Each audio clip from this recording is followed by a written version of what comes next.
Buenas tardes, queridos hermanos, todos sean bienvenidos esta tarde a nuestro estudio del día de hoy. Vamos a poner este tiempo en las manos de Dios antes de comenzar nuestro tema. Padre Celestial, te damos muchas gracias, Padre, por tus bendiciones, por tu misericordia, por tu fidelidad, Señor, que es cada día con nosotros. Queremos, Padre, poner este tiempo en tus manos, Señor, y pedir a tu Santo Espíritu que sea quien nos guíe, que nos ayude, Señor, a comprender tu palabra y que nos dé amor por tu palabra y nos dé ese gozo que solo tú puedes dar, Señor. Guíanos en tu verdad, guíanos y santifícanos, Padre, en tu verdad. En el nombre de Jesús oramos. Amén. El día de hoy vamos a estar tratando la lección 90, que es acerca del legalismo. El día de ayer estuvimos viendo con nuestra hermana Eloína este tema de esta palabra tan larga y difícil, antinomialismo. Pues el legalismo es una herejía también. Ayer veíamos que este antinomialismo es una herejía, que significa que es una doctrina contraria a las escrituras. El legalismo también es una herejía, pero es una herejía opuesta al antinomialismo. Mientras el antinomialismo, que como vimos ayer, niega la importancia de la ley, el legalismo, por el contrario, exalta la ley por encima de la gracia. En los días de Jesús, los legalistas eran los fariseos, y podemos ver en la Biblia cómo Jesús expresó sus críticas más severas para ellos. Es contrastante ver a Jesús siendo compasivo y misericordioso, por ejemplo, con la mujer sorprendida en adulterio o con el hombre que era poseído por una legión de demonios. Vemos una actitud completamente diferente de Jesús hacia los fariseos, a quienes trataba de hipócritas y falsos maestros. En las lecturas que vienen en nuestras hojas, vienen estos relatos de cómo Jesús se dirigió a ellos y expresó palabras duras, palabras severas contra los fariseos. Les invito a que tomen un tiempo para leerlos y pues ver este contraste, cómo podía ser este Jesús tan amoroso, tan misericordioso, que se ganó este título de amigo de pecadores, ¿verdad? Y ser tan duro y tan severo con los fariseos. La distorsión fundamental del legalismo es la creencia de que una persona puede ganarse su lugar en el reino de los cielos. Los fariseos creían que por ser hijos de Abraham, ellos más bien eran descendientes de Abraham, pero además de eso, creían que guardaban toda la ley perfectamente y eso los hacía hijos de Dios. Entonces ellos estaban en la creencia de que eso los hacía hijos de Dios, pero en realidad era todo lo contrario. Esta, digamos, creencia de ellos que eran capaces de guardar toda la ley los alejaba más de Dios. Los fariseos creían esto, de verdad lo creían, que podían guardar toda la ley y por eso la reducían a su interpretación. Dice nuestro autor que la hacían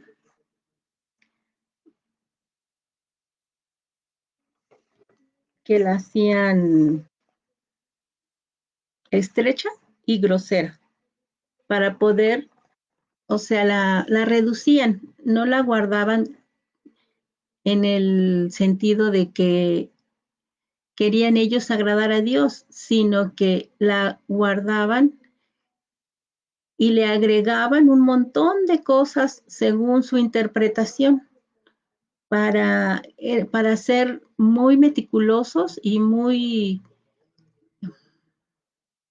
en este cumplimiento de estas reglas que ellos mismos ponían y ponían encima de la ley. El relato del joven rico es una ilustración de este punto. Cuando este joven se acerca a Jesús y le pregunta, Maestro bueno, ¿qué puedo hacer para heredar la vida eterna? Jesús le responde que debía guardar los mandamientos. Y este joven le contesta, Señor, todo eso lo he guardado desde mi juventud. Entonces Jesús, con su respuesta, le revela cuál ha sido su verdadero Dios a quien él ha servido. Y le dice, pues anda, ve y vende todo lo que tienes y dalo a los pobres. Y entonces ven y sígueme. Y vemos que la respuesta de Jesús desnuda el corazón de este joven. ¿Dónde estaban realmente su corazón, sus intereses? Eran en esas riquezas, porque dice su palabra que el joven rico se fue triste, se fue entristecido. No era capaz de hacer lo que Jesús le había pedido, de deshacerse de todas sus posesiones, pero en su corazón, él creía que guardaba toda la ley y le dice, todo eso lo he guardado desde mi juventud. O sea, era tal la arrogancia de creer que de verdad eran capaces de guardar toda la ley. Los fariseos también tenían otra forma de legalismo al agregarle a la ley sus tradiciones y las elevaban al mismo nivel que la ley de Dios, robándole a la gente su libertad. Este legalismo que existió en los tiempos de Jesús, que era una secta prominente, tenían poder religioso, poder político, y entonces estos fariseos se sentían muy importantes, ¿verdad? Me distraje con lo del perrito.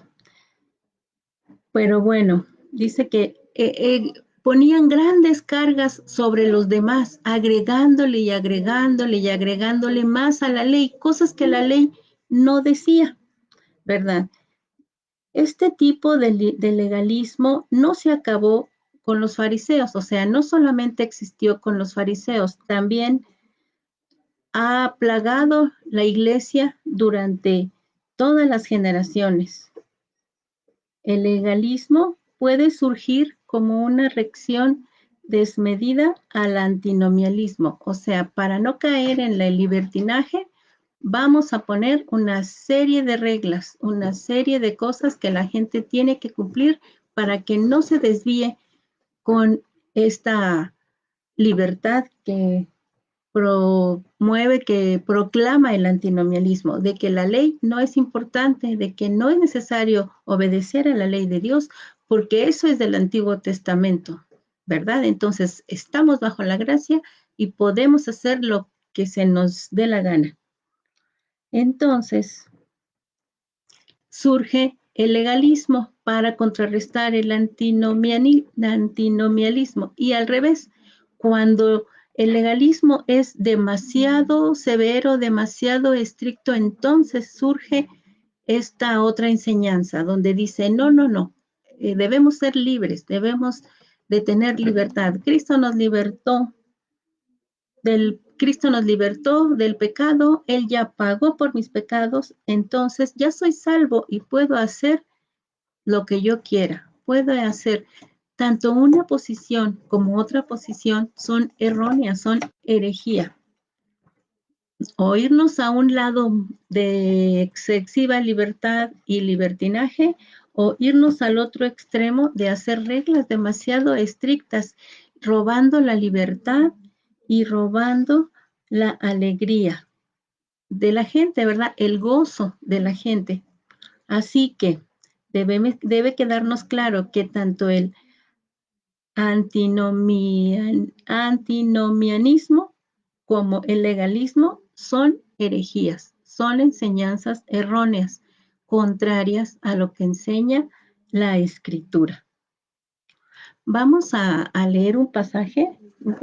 Este pasaje es Romanos 3. Vamos a leer del 19 al 26. Si tienen por ahí su Biblia a la mano, lo pueden leer conmigo. Dice así: pero sabemos que todo lo que la ley dice, lo dice a los que están bajo la ley, para que toda boca se cierre y todo el mundo quede bajo el juicio de Dios, ya que por las obras de la ley ningún ser humano será justificado delante de él, porque por medio de la ley es el conocimiento del pecado.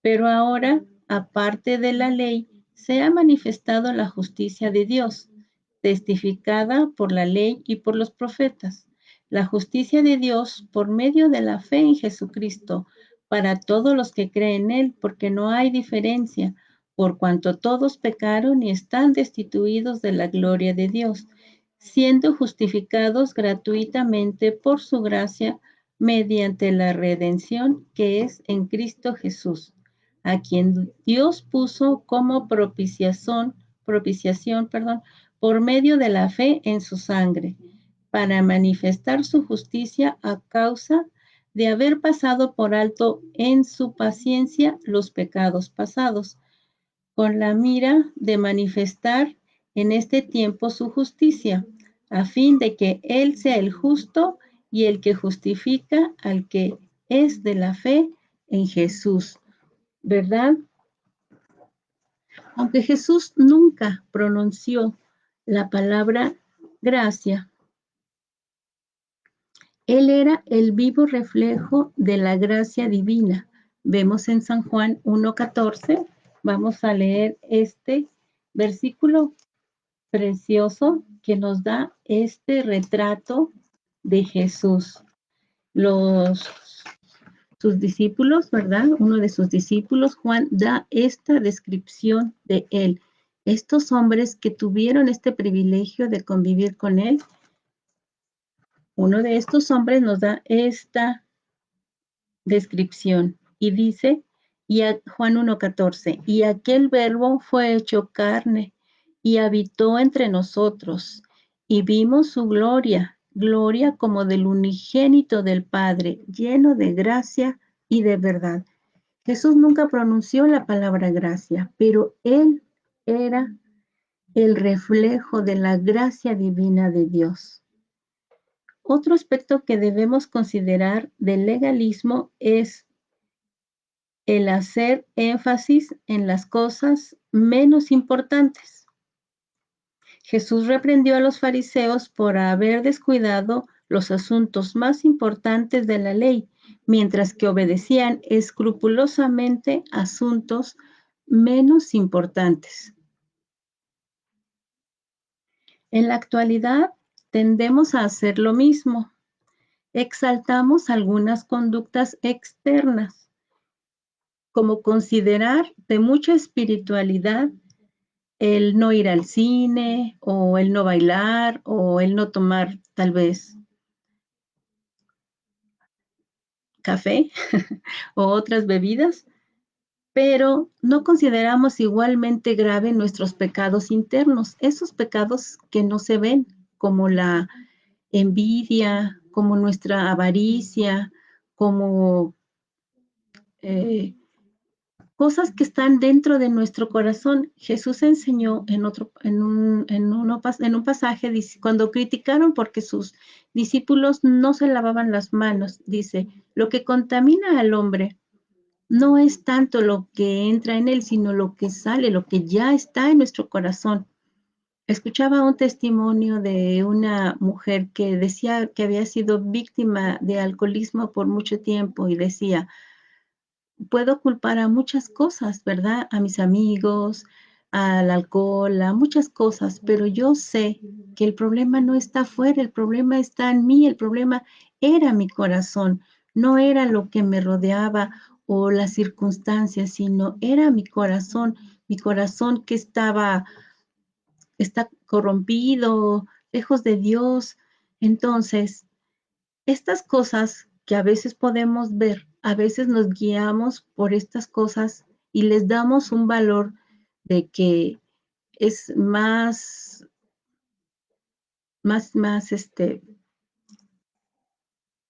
pecador, por decir, o más lo que se ve, pero lo que no se ve, y aplicándolo a nosotros mismos, no al juzgar a los demás, sino yo misma, sino diciendo, pues como no hago esto o no hago aquello, me siento muy espiritual, pero no cuido mis sentimientos, no cuido lo que sale de mi corazón. Ahí es donde tengo que estar muy atenta en lo que sale de mi corazón. Por eso tengo que alimentarme de la palabra, tengo que alimentarme, tengo que conocer quién es Dios y qué es lo que Él está esperando de mí, lo que está viendo que yo estoy, porque delante de Él no hay nada que podamos ocultarle. En la actualidad tendemos a hacer lo mismo, ¿verdad? Les decía eso, de exaltar algunas conductas externas, pero no tenemos cuidado, ¿verdad? Con las cosas externas, ¿verdad?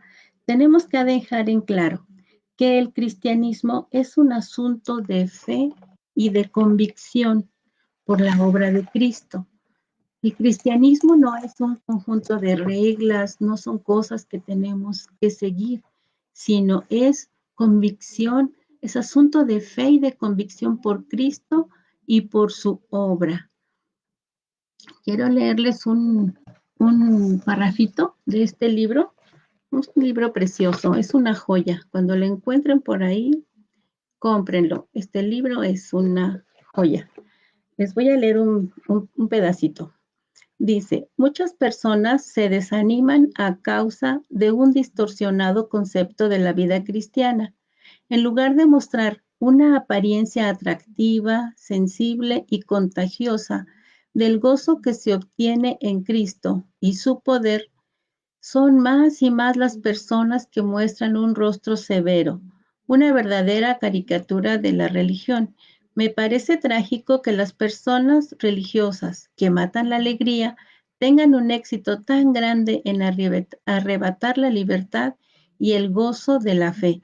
La gente necesita conocer que la vida cristiana es algo más que entrecejos fruncidos, dedos acusadores y expectativas utópicas.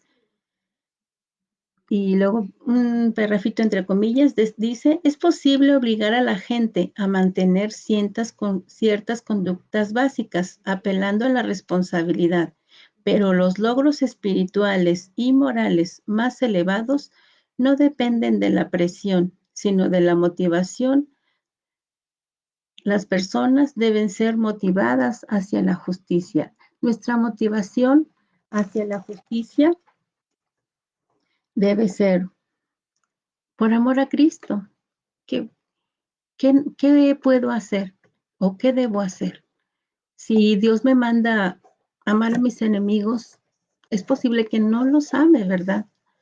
No los ame porque no puedo, pero por amor a Cristo puedo intentarlo, puedo ser amable con ellos, si me piden un favor, puedo, por amor a Cristo, tal vez no por amor a esos enemigos, pero al hacer estas acciones, los estoy amando, les estoy mostrando el amor de Cristo.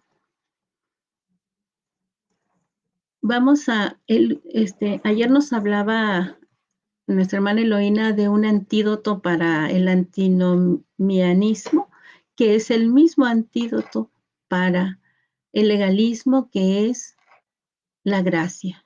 Pero es el estudio, dice aquí, como dice nuestra lección, el estudio diligente, el estudio diligente de la palabra de Dios.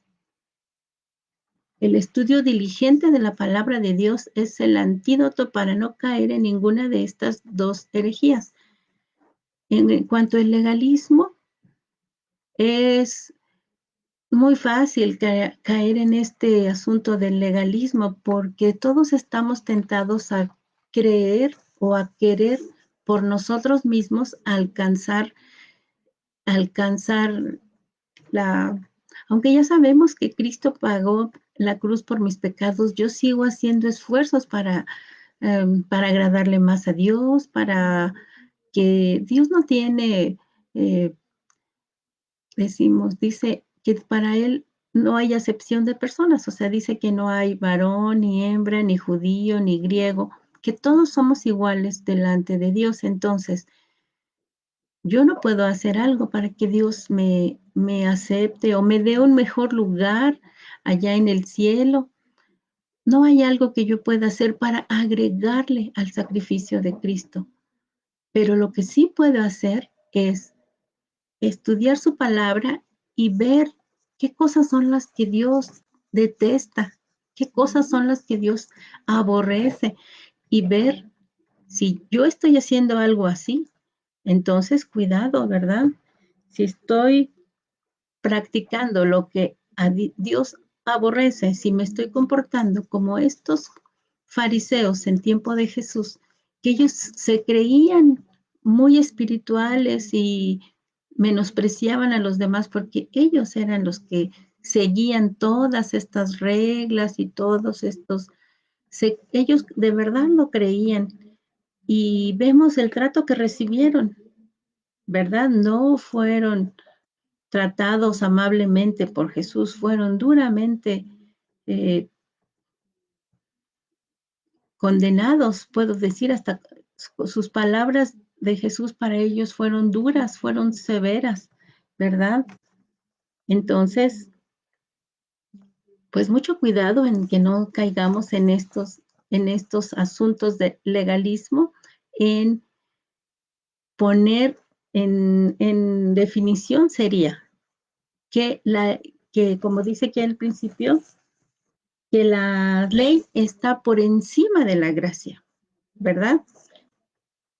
En este libro dice a esas personas que matan la gracia, les llama asesinos de la gracia.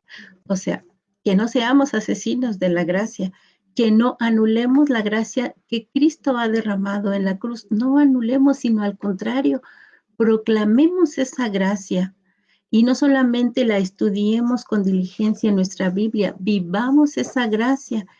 Hemos sido llamados a libertad en Cristo, pero también con cuidado de no caer en ese libertinaje. Vamos a tener nuestro resumen. Dice así, resumen. El legalismo distorsiona la ley de Dios en dirección opuesta al antinomianismo. El antinomianismo menosprecia o anula la ley de Dios. El legalismo la pone encima de la gracia, o sea, anula la gracia. El legalismo, el punto 2, eleva las tradiciones humanas al mismo nivel que la ley divina. El 3, el legalismo compromete al pueblo de Dios allí donde Dios le ha dado libertad. O sea que nuestras lecturas de apoyo en Gálatas 3, del 10 al 14, habla de que hemos sido libertados y que no volvamos otra vez a esclavitud. 4. El legalismo le da valor a lo menos importante y le resta valor a lo más importante. Entonces, no elevemos a ver estas cuestiones externas más de lo que son. Dice la Biblia, tienen cierta reputación en duro trato del cuerpo, pero no abonan a nuestra salvación. Y 5. El antídoto para el legalismo es estudiar con diligencia la palabra de Dios. Y aquí quiero agregar esto a lo que nuestro autor dice. No solo debemos creer en la gracia, debemos vivirla y proclamar esta libertad que nos ha dado Cristo a través de su sacrificio.